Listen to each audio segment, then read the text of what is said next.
গভীর রাতে হাতিরঝিলের এমপি থিয়েটারে নারী ফুটবল দলকে সংবর্ধনা দিল বাফুফে। বাংলাদেশকে বিশ্বকাপে নিয়ে যাওয়ার প্রত্যাশা আফ্রিদা ঋতুপর্ণাদের। সুপরিকল্পিতভাবে বিএনপিকে সংস্কারের পরিপন্থী হিসেবে প্রতিষ্ঠার চেষ্টার অভিযোগ মির্জা ফখরুলের। দ্রুত গণতন্ত্রের উত্তরণে ঐক্যবদ্ধ হওয়ার আহ্বান। আইন শৃঙ্খলা পরিস্থিতি ভালো আছে, 6 মাসের মধ্যে নির্বাচনের প্রস্তুতি নেওয়া সম্ভব, দাবি স্বরাষ্ট্র উপদেষ্টা। জানালেন মালয়েশিয়া ফেরত 3 জন জঙ্গি নয়। নির্বাচনের আগেই সংস্কার ও জুলাই হত্যার বিচারের দাবি এনসিপির। জামায়াতের নেতৃত্বে জোটগত নির্বাচনের চিন্তা ভাবনা ইসলামী দলগুলো।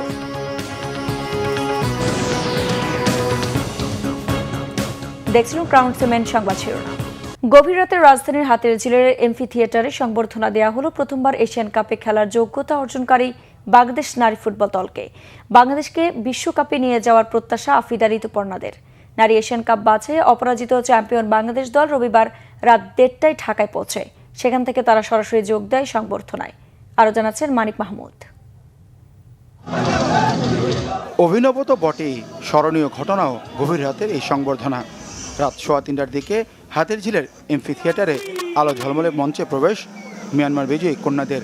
অস্ট্রেলিয়ায় 2026 নারী এশিয়ান কাপে খেলার যোগ্যতা অর্জনকারী বাংলাদেশ দলকে বাফুফের সংবর্ধনা।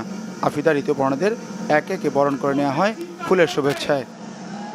ইয়াঙ্গুন থেকে ব্যাংকক হয়ে ঢাকা দীর্ঘ ভ্রমণে ক্লান্তি আর অবসন্নতা থাকলেও ফেডারেশনের অভিনন্দনে বেশ রোমাঞ্চিত নারী ফুটবলাররা।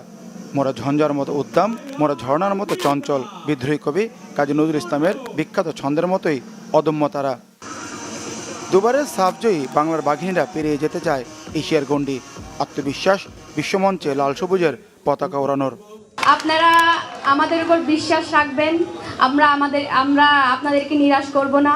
আমরা শুধু এশিয়া না, আমরা বিশ্ব মঞ্চে বাংলাদেশকে নিয়ে যেতে চাই। আমরা যেন আরো ভালো কিছু করতে পারি, শুধু সাউথ এশিয়া না, আমরা যেন বিশ্ব মঞ্চে দেশকে আরো অনেক দূর নিয়ে যেতে পারি। নারী এশিয়ান কাপ বাছে বাহরাইন, মিয়ানমার ও তুর্কমেনিস্তানকে হারিয়ে সি গ্রুপে অপরাজিত চ্যাম্পিয়ন হয় বাংলাদেশ। গড়ে ইতিহাস অর্জন করে প্রথমবার নারী এশিয়ান কাপে খেলার যোগ্যতা। মেয়েদের কঠোর পরিশ্রমী এই সফলতা। শিশুদের প্রশংসা কোচ পিটার বাটলারের কণ্ঠে। সংগ্রামী নারী ফুটবলাররা দেশের গৌরব। তাদের অর্জনে শুভেচ্ছা জানাতে গভীর রাতেও ফুটবল প্রেমীদের উন্মাদনা। আজকে আপনারা নতুন করে ইতিহাস লিখছেন এবং আমাদের সমাজের মন মানসিকতাকে আপনারা বদলানোর একটা যাত্রাতে আপনারা এগিয়ে নিচ্ছেন আমাদেরকে। সেই কারণে আপনাকে ধন্যবাদ। আমরা 18 কোটি মানুষ, এটা একটা বড় টিম ওয়ার্ক। যেভাবে আমাদের নারী দলের পিছনে আমরা ছিলাম, আমরা আগামীতে থাকবো।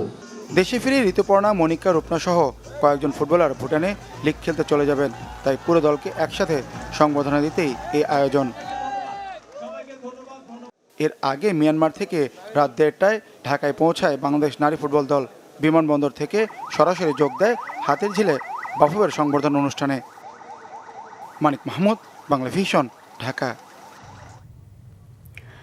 বিএনপি মহাসচিব মির্জা ফখরুল ইসলাম আলমগীর বলেছেন, একটি মহল সুপরিকল্পিতভাবে বিএনপিকে সংস্কারের পরিপন্থী হিসেবে প্রতিষ্ঠার চেষ্টা করছে।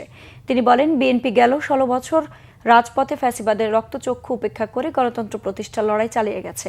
তাই বিএনপির বিরুদ্ধে কোনো ষড়যন্ত্র কাজে আসবে না। আরও জানাচ্ছেন মোবাশ্বের আহমেদ। রাষ্ট্র সংস্কার বিষয়ে জাতীয় ঐক্যমত্য কমিশনে চলমান আলোচনার বিষয়ে তুলে ধরতে রবিবার সকালে বিএনপির গুলশান কার্যালয়ে সংবাদ সম্মেলন করেন দলের মহাসচিব মির্জা ফখরুল ইসলাম আলমগীর। অনেক বিষয়ে ছাড় দিয়ে হলেও একমত হয়ে এ সময় জনপ্রশাসন সংস্কার কমিশন, বিচার বিভাগ সংস্কার কমিশন ও নির্বাচন সংস্কার কমিশন সহ 6টি কমিশনের বিভিন্ন প্রস্তাবে বিএনপির মত ও দ্বিমত বিষয়ে বিস্তারিত তুলে ধরেন তিনি। বলেন, রাষ্ট্রের গণতান্ত্রিক ধারাকে বাধাগ্রস্ত করে ও দুর্বল করে এমন কোনো সিদ্ধান্তে বিএনপি একমত হয়নি। রাষ্ট্র পরিচালনায় গুরুত্বপূর্ণ কর্তৃপক্ষ প্রতিষ্ঠানকে শক্তিশালী করার নামে জনগণের নির্বাচিত সংসদ, নির্বাচিত সরকার তথা রাষ্ট্র কাঠামোকে দুর্বল ও অকার্য করার কোনো প্রস্তাবের যুক্তিসঙ্গত বিরোধিতা সংস্কারের মূল উদ্দেশ্যের সাথে সঙ্গতিপূর্ণ বলেই আমরা মনে করি। জানান, বাস্তবায়ন দুরূহ এমন অনেক নিত্য নতুন প্রস্তাব ঐক্যমত্য কমিশনে এলেও পুলিশ সংস্কার কমিশনের বিষয়টি এখনও আলোচনায় আসেনি। নতুন নতুন প্রস্তাব উত্থাপন ও তা নিয়ে অনেক সময় অচলাবস্থা সৃষ্টির কারণে কার্যক্রম বিলম্বিত হচ্ছে। মির্জা ফখরুল ইসলাম আলমগীর অভিযোগ করেন, সুপরিকল্পিতভাবে বিএনপিকে সংস্কারের পরিপন্থী হিসেবে প্রতিষ্ঠার চেষ্টা করছে একটি মহল। 31 দফা নিয়ে আমরা অসংখ্য প্রোগ্রাম করেছি, জনগণের কাছে যাওয়া হয়েছে, আপনার সুধী সমাজের কাছে যাওয়া হয়েছে, সুশীল সমাজের কাছে যাওয়া হয়েছে, তাদেরকে বলা হয়েছে। তো সেই বিষয়ে আজকে একটা মহল, একটা চক্র অত্যন্ত পরিকল্পিতভাবে বিএনপিকে সংস্কার বিরোধী বলে প্রচার করবার একটা অপচেষ্টা চালাচ্ছে। এ সময় এনসিসি, প্রধানমন্ত্রীর মেয়াদ ও পিআর পদ্ধতিতে নির্বাচন ব্যবস্থা নিয়ে বিএনপির অবস্থানের বিষয়ে সাংবাদিকদের প্রশ্নের উত্তর দেন সংবাদ সম্মেলনে উপস্থিত বিএনপি নেতারা। প্রধানমন্ত্রীর মেয়াদ নির্ধারিত থাকার কোনো নজির নাই। এতৎ সত্ত্বেও আমরা বলেছি যে কোনো ব্যক্তি 10 বছরের বেশি প্রধানমন্ত্রীর আসনে বহাল থাকবেন না। যারা পিআরের কথা বলতেছেন তারা কিভাবে সেই পিআর বাস্তবায়ন হবে এই ব্যাপারে কোনো কথা বলছেন না।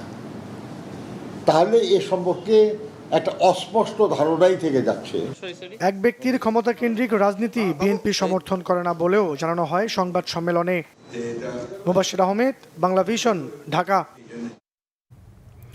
এদিকে জনগণকে ক্ষমতায়নের মাধ্যমে দ্রুত গণতন্ত্র উত্তরণে সবাইকে ঐক্যবদ্ধ হওয়ার আহ্বান জানিয়েছেন বিএনপি মহাসচিব মির্জা ফখরুল ইসলাম আলমগীর। আর অবাধ সুষ্ঠু নির্বাচন আয়োজনে সাংবিধানিক প্রতিষ্ঠানগুলোকে শক্তিশালী করার কথা বললেন বক্তারা। সেই সঙ্গে জাতীয় নিরাপত্তা রক্ষায় 15 থেকে 18 বছর বয়সীদের সামরিক প্রশিক্ষণ দেওয়ার পরামর্শ তাদের। রিপোর্ট করছেন ইমরুল কায়েস। দেখতে পাচ্ছেন আমার চশমার কারণে। জাতীয় নিরাপত্তার স্বার্থে ঐক্য অপরিহার্য শিরোনামে রাজধানীর একটি হোটেলে সেমিনারের আয়োজন করা হয়। এতে অংশ নিয়ে বিএনপি মহাসচিব মির্জা ফখরুল ইসলাম আলমগীর বলেন, বিগত দিনে গণতন্ত্রের চর্চা হয়নি। রাজনৈতিক দলগুলোর মধ্যে ভিন্নমত থাকলেও তর্ক বিতর্কের মধ্য দিয়ে গণতান্ত্রিক উত্তরণে সবাই ঐক্যবদ্ধ হবে আশা প্রকাশ করেন তিনি। আসুন আজকে কোনো নেতিবাচক চিন্তা না করে আমরা সবাই একমত হয়ে এই যে সামনে যে সময়টুকু যে খুব দ্রুত আমরা একটা গণতান্ত্রিক ব্যবস্থার মধ্যে জিততে চাই, সেখানে আমরা যেন দ্রুত যেতে পারি, তার জন্য আমরা সবাই যেন কাজ করি। সেমিনারে জেনতেন নয়, সত্যিকারের অবাধ সুষ্ঠু নির্বাচনের কথা বলেন রাজনৈতিক নেতারা। ফেব্রুয়ারিতে নির্বাচন হওয়ার ক্ষেত্রে বাংলাদেশ জামাত ইসলামের কোনো ধরনের কোনো আপত্তি নেই। জেনাতনার ইলেকশন চাই না মানে আমরা ইলেকশন চাই না, এই বিষয়টা না, একটা ভুল ব্যাখ্যা দেওয়া হচ্ছে এবং সন্দেহ তৈরি করা হচ্ছে। ঐক্যমত্য আসা উচিত এবং একটা ফেয়ার ইলেকশন কীভাবে হইতে পারে সে ব্যাপারে আমরা নিজেদের ভিতরে ডায়লগ করতে পারি এমন দি পলিটিক্যাল পার্টি। প্রথমে একটি গণতান্ত্রিক দেশ গড়তে হবে, জনগণের মালিকানা নিশ্চিত করতে হবে, এবং গণতন্ত্রের দেশ হলে জনগণ যখন তার ম্যান্ডেট দেবে সেইটাকে নিয়ে আপনি দেশের নিরাপত্তার বিষয়টা সংসদে আলোচনা করতে পারবেন। সংখ্যা ভিত্তিতে যদি এমপি হয় তো একটি এলাকার এমপি নির্ধারিত কেউ বলতে পারবে না, অতএব সে কার সাথে জবাব দেবেন। নিরপেক্ষ নির্বাচন করতে হলে কতগুলো পরিবর্তন দরকার, আমাদের যে কতগুলো আইনে পরিবর্তন দরকার, তত্ত্বাবধায়ক সরকার ব্যবস্থাটা ফিরিয়ে আনতে হবে। জাতীয় নিরাপত্তা রক্ষায় সামরিক বাহিনী শক্তিশালী করার পাশাপাশি গণপ্রতিরক্ষা বাহিনী গঠনের উপর জোর দেন বিশ্লেষকরা। 15 থেকে 18 বছর বয়স পর্যন্ত তারা ইনস্ক্রিপ্টে থাকে এবং তারা দেশের সেনাবাহিনীর আন্ডারে ট্রেনিং করে দেশের এই স্বাধীনতা সমর্থ রক্ষার জন্য তাদের ত্যাগ স্বীকার করেন। ওই ন্যাশনাল আর্মি করতে পারলে আমাদের সমাধান হয়ে যাবে। সামরিক বাহিনীকে কিভাবে বৈজ্ঞানিকভাবে শক্তিশালী করে তুলতে হবে, তারা শুধু দেশের ভিতরে নিরাপত্তা নয়, যদি প্রয়োজন হয় অন্য কোনো দেশ, এবং খুব আমরা ভালোভাবেই বুঝতে পারছি এরা কারা হতে পারে, তারা বুঝবেন যে আমাদের আক্রমণ করার মতো সুযোগ আছে। সামরিক বাহিনীর সক্ষমতা বাড়ানোর পাশাপাশি প্রতিষ্ঠানটিকে বিরাজনীতিকরণেরও পরামর্শ দেন বিশ্লেষকরা। ইমরুল কায়েস, বাংলা ভিশন, ঢাকা। কয়েকটি রাজনৈতিক দল নির্বাচনের পরিবেশ নিয়ে প্রশ্ন তুললেও স্বরাষ্ট্র উপদেষ্টা অবসরপ্রাপ্ত লেফটেন্যান্ট জেনারেল জাহাঙ্গীর আলম চৌধুরী দাবি করেছেন, আইন শৃঙ্খলা পরিস্থিতি ভালো আছে এবং 6 মাসের মধ্যে সুষ্ঠু নির্বাচনের সব প্রস্তুতি তারা সম্পন্ন করতে পারবেন। রবিবার সকালে বিমানবন্দর, শিল্প পুলিশ হেডকোয়ার্টার ও উত্তরা পূর্ব থানা পরিদর্শন করে একথা বলেন তিনি। জানান, মালয়েশিয়া থেকে ফেরত পাঠানো 3 জন জঙ্গি নয়, ভিসার মেয়াদ শেষ হওয়ার কারণেই তাদের দেশে পাঠানো হয়েছে। দেশে কোনো জঙ্গি নেই বলে আবারও দাবি করেন স্বরাষ্ট্র উপদেষ্টা। বিস্তারিত জানাচ্ছেন জিয়া খান। রবিবার সকালে হযরত শাহজালাল আন্তর্জাতিক বিমানবন্দরের কার্গো ভিলেজ ও বিএডিসি হিমাগার পরিদর্শন করেন স্বরাষ্ট্র উপদেষ্টা। পরিদর্শন শেষে সাংবাদিকরা তার কাছে জানতে চান মালয়েশিয়া জঙ্গি সম্পৃক্ততার অভিযোগে 3 জনকে গ্রেফতার করে দেশে ফেরত পাঠানোর বিষয়ে। ওখান থেকে 3 জন যারা আসছে তাদের মেইনলি ছিল যে তাদের যে কি বলে ওই ভিসার যে মেয়াদ উত্তীর্ণ হয়ে গিয়েছিল, এই 3 জনের ভিসার মেয়াদ উত্তীর্ণ হয়ে গেছে। এই জঙ্গি সম্পৃক্ততা আপনারা কি বাংলাদেশে কোনো জঙ্গি খুঁজে পাচ্ছেন? না, বাংলাদেশে এদেশ কোনো সম্পৃক্ততা নাই। দাবি করেন এদেশে জঙ্গি নেই। বাংলাদেশে জঙ্গিবাদের কোনো অবস্থান নাই, এখানে কোনো ধরনের জঙ্গিবাদ নাই। আপনাদের সহযোগিতায় কিন্তু এখানে জঙ্গিবাদ নির্মূল করে দেওয়া হয়েছে। এটা ক্ষেত্রে আপনাদের ক্রেডিট সবচেয়ে বেশি। আপনারা সবাই মানে কোনো ধরনের আপনারা এই যে গত 10 মাসে কোনো একটা ইনফরমেশন দিতে পারছেন জঙ্গিবাদের? তবে আন্তর্জাতিকভাবে জঙ্গি তকমা লাগানো হচ্ছে কিনা এমন প্রশ্নের উত্তর এড়িয়ে যান তিনি। বিভিন্ন দেশে থেকে এটা হয়তো পররাষ্ট্র মন্ত্রণালয় আপনাদের ভালো বলতে পারে। জামাত ও এনসিপির দাবি নির্বাচনী সুষ্ঠু পরিবেশ নেই, এমন প্রশ্নের উত্তর দেন স্বরাষ্ট্র উপদেষ্টা। রাজনীতিতে অনেক কথা বলে, এটা তাদেরও জিজ্ঞেস করতে পারেন। আমার যদি জিজ্ঞেস করেন আমি ওনাদের প্রশ্নের উত্তর দিব না। আমরা আমাদের প্রস্তুতি আমরা নিচ্ছি। সবচেয়ে বেশি প্রস্তুতি দরকার যারা ইলেকশনে পার্টিসিপেট করবে তাদের। মব এবং ধর্ষণ নিয়ন্ত্রণে আইনশৃঙ্খলা রক্ষাকারী বাহিনীকে কঠোরভাবে কাজ করার নির্দেশনার কথাও জানান জাহাঙ্গীর আলম চৌধুরী। জিয়া খান, বাংলা ভিশন, ঢাকা। নির্বাচনের আগে অবশ্যই সংস্কার ও জুলাই হত্যার বিচার সুরাহ হতে হবে বলে দাবি করেছেন জাতীয় নাগরিক পার্টি এনসিপির আহ্বায়ক নাহিদ ইসলাম। রবিবার সন্ধ্যায় রাজশাহী নগরীর সাহেব বাজার 0 পয়েন্টে এক সমাবেশে নাহিদ ইসলাম এ দাবি জানান। তিনি বলেন 5 আগস্টের পর ষড়যন্ত্রের মাধ্যমে সংস্কারের পথ রুদ্ধ করা হয়েছে। যারা এই গণ অভ্যুত্থানকে সংস্কারের অগ্রযাত্রাকে ব্যাহত করার চেষ্টা করছে, জনগণ কোনোদিন তাদের ক্ষমা করবে না। নাহিদ ইসলাম বলেন 5 আগস্ট লক্ষ্য ছিল গণভবন, এবার লক্ষ্য জাতীয় সংসদ ভবন। জানান এনসিপি হত্যাকারী হাসিনার বিচার ও নতুন সংবিধান দেখতে চায়। এর আগে বিকালে চাঁপাইনবাবগঞ্জে নবাবগঞ্জ সরকারি কলেজের সামনে পথসভা করে এনসিপি। সেখানে নাহিদ ইসলাম বলেন সীমান্তে ভারতীয় সীমান্তরক্ষী বাহিনী বিএসএফ এর আন্তর্জাতিক আইন লঙ্ঘন আর মেনে নেওয়া হবে না। সীমান্ত হত্যা বন্ধ না হলে লং মার্চ কর্মসূচির হুঁশিয়ারি দেন এনসিপি নেতারা। যারা এই সংস্কারের যাত্রাকে ব্যাহত করার চেষ্টা করছে, বাংলাদেশের জনগণ তাদেরকে কোনোদিন ক্ষমা করবে না। প্রিয় বন্ধুগণ, 5ই আগস্ট 2024-এ আমাদের লক্ষ্য ছিল ফ্যাসিবাদের পতন। এবার আমাদের লক্ষ্য হচ্ছে বাংলাদেশের পুনর্গঠন। প্রিয় বন্ধুগণ, 5ই আগস্ট আমাদের লক্ষ্য ছিল গণভবন, এবার আমাদের লক্ষ্য হচ্ছে জাতীয় সংসদ ভবন। আওয়ামী লীগের সময় আমরা একটা বিষয় দেখেছি, আপনি সবাইকে নিয়ে কথা বলেন, কিন্তু শেখ হাসিনাকে নিয়ে কথা বলা যাবে না। শেখ হাসিনা ছিল ফেরেশতাদের উপরে আরো বড় ফেরেশতা। ঠিক এই কারণে এই শেখ হাসিনা ফেরেশতা থেকে ফেরাউন, ফেরাউন থেকে স্বৈরাচার হয়ে উঠেছে।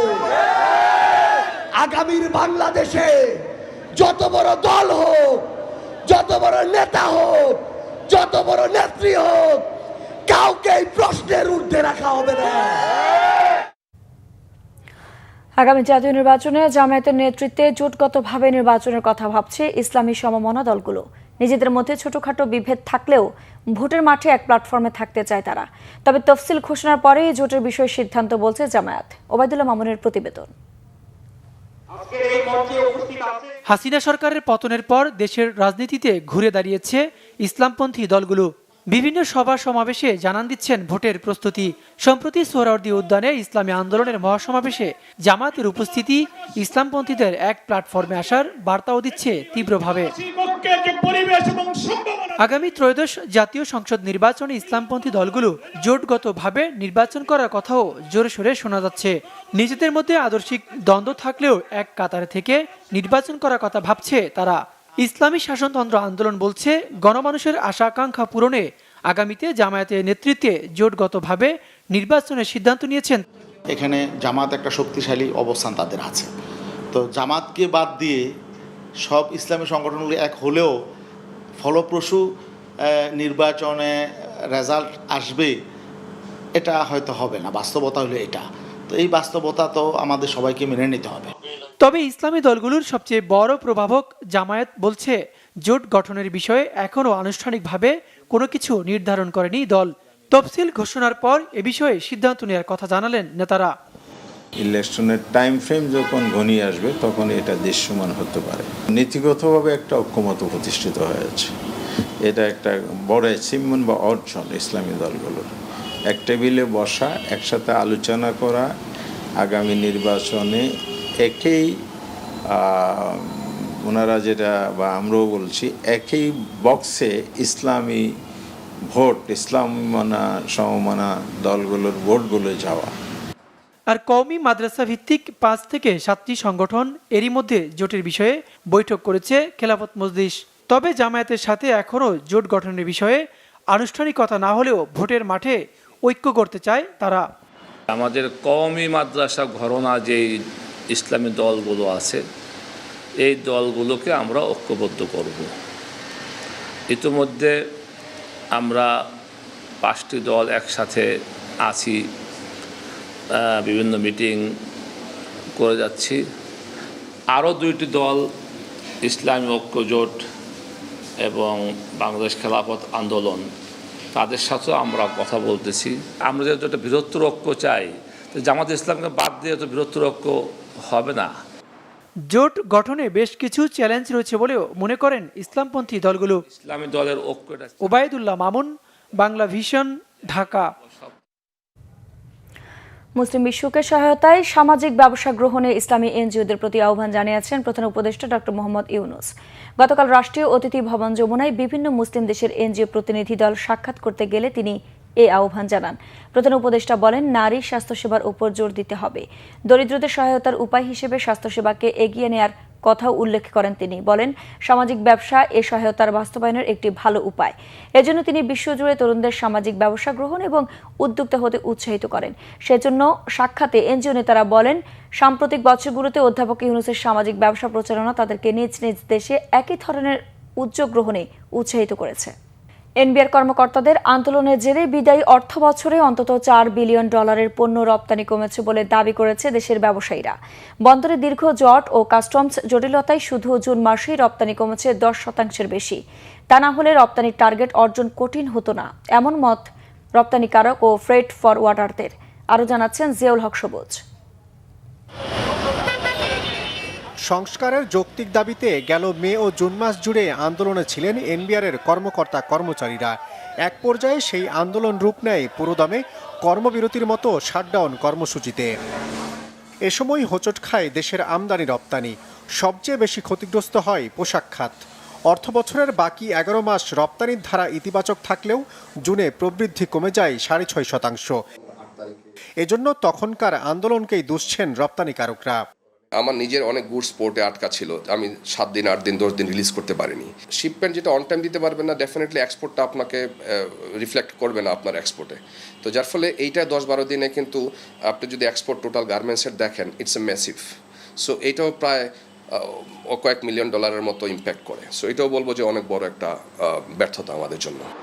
রপ্তানি উন্নয়ন ব্যুরোর তথ্য বলছে, গেল অর্থ বছরে মোট রপ্তানি $48 বিলিয়ন ছাড়ালেও 1 জুনেই 6.5% নেতিবাচক প্রবৃদ্ধি হয়েছে।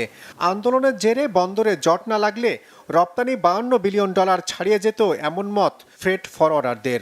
এবার 48 বিলিয়ন পর্যন্ত হয়েছে, তো আমরা আশা করছিলাম যে এটা 52 বিলিয়ন এন্ড অ্যাবভ যাবে, এটা আমাদের একটা ধারণা ছিল। এবার ইভেন কারণ আমাদের সামগ্রিকভাবে যদি আমরা ইন্ডিভিজুয়ালি আমরা রপ্তানি সূচকে দেখি বিভিন্ন জায়গায়, কিন্তু সেখানে আমাদের এটা আপস্ট্রিম আছে, আমাদের অনেকগুলো ব্যাকলগ এখানে সৃষ্টি হয়ে গেছে।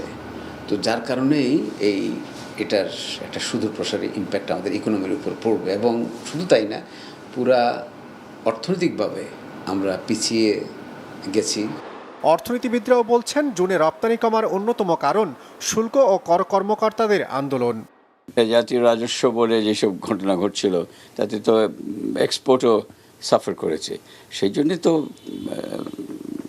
মানে জুন মাসের রপ্তানি এফেক্ট করেছে। সরকারের হস্তক্ষেপে এনবিআর কর্মকর্তা কর্মচারীরা কাজে ফিরলেও আমদানি রপ্তানির জট স্বাভাবিক হতে সময় লাগবে আরও কিছুদিন। জিয়াউল হক সবুজ, বাংলা ভিশন, ঢাকা। বিশ্বজুড়ে মুসলমানদের জন্য অত্যন্ত তাৎপর্যপূর্ণ ও শোকাবহ দিন পবিত্র আশুরা। নানা অনুষ্ঠানের মধ্য দিয়ে গতকাল দেশজুড়ে পালিত হয় দিনটি। কারবালার বিয়োগান্তক ঘটনার স্মরণে নানা প্রতীক নিয়ে রাজধানীতে তাজিয়া মিছিল করে শিয়া সম্প্রদায়। এবছর তাজিয়ায় আগের মতো দা, ছুরি, কাস্তে বল্লম, তরবারি, আতশবাজি ও পটকা ব্যবহার করতে পারেনি তারা। মিছিলের নিরাপত্তায় মোতায়েন ছিল আইন শৃঙ্খলা বাহিনী। নাবিল জাহাঙ্গীরের রিপোর্ট, ক্যামেরায় জহুরুল হক জনি। লাল সবুজ নিশান, ব্যানার, দুলদুল ঘোড়াসহ আশুরার সকালে দেশের সবচেয়ে বড় তাজিয়া মিছিলটি বের হয় পুরান ঢাকার হোসেনি দালান ইমামবাড়া থেকে। কালো পোশাক পরে হাই হুসাইন মাতমে এগিয়ে চলে মিছিলটি। ৬১ হিজরিতে কারবালার ময়দানে ইমাম হোসাইনকে সপরিবারে হত্যার মাধ্যমে ঘটানো হৃদয় বিদারক ঘটনার স্মরণে তাজিয়া মিছিলের নানা প্রতীক ও আয়োজন। ন্যায় আর অন্যায়ের যুদ্ধ হয়েছিল। ইয়াজিদ অন্যায় ছিল, ইমাম হোসেন ন্যায় ছিলেন। এর জন্য ইয়াজিদের আজকে কেউ নামও নেয় না। হোসেন ন্যায় ছিলেন বলে হোসেনের প্রেমী সবাই আজকে প্রতিবাদ করার জন্য এই মিছিলে আসছে। আমরা তাজিয়া ইমাম হোসেনের শোকের জন্য পালন করি। আহলে বায়াতের উপর একটা নৃশংসতার দিন গেছিল, শোক মিছিল আমরা পালন করতেছি আর কি, শোক কামনা করতেছি। সেটার উদ্দেশ্যে আজকে মহরম আমরা পালন করতেছি। শিয়া সম্প্রদায় ছাড়াও অন্যান্য সম্প্রদায়ের অনেকেই এতে অংশ নেন। আমাদের শিয়ার সঙ্গে কোনো সমস্যা নেই, আমরা সুন্নি। কথাটা বলছেন যে এখানে যতটি মানুষ, সব মানুষ মানে মানছে মাইনা, তারা ওরা বছর বছর আয়সা শরীক হয়। বেবিকা ডলিজ বহনের সাথে ভেস্তার মিছিল যেটা আছে এটা আমাদের সুন্নি মাযহাবের। আমরা এখানে সবাই আহলে সুন্নাত ওয়াল জামাতের। বাংলাদেশে অবস্থানরত বিদেশিদেরও তাজিয়ায় অংশ নিতে দেখা যায়।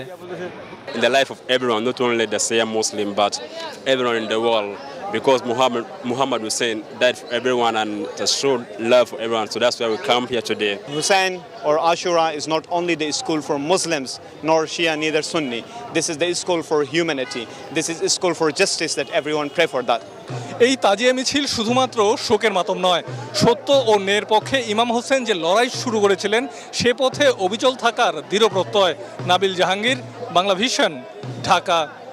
সংবাদ শেষ করব ক্রাউন সিমেন্ট শিরোনামগুলো আরেকবার জানিয়ে। গভীর রাতে হাতির ঝিলের এমপি থিয়েটারে নারী ফুটবল দলকে সংবর্ধনা দিল বাফুফে। বাংলাদেশকে বিশ্বকাপে নিয়ে যাওয়ার প্রত্যাশা আফ্রিকা ঋতুপর্ণাদের।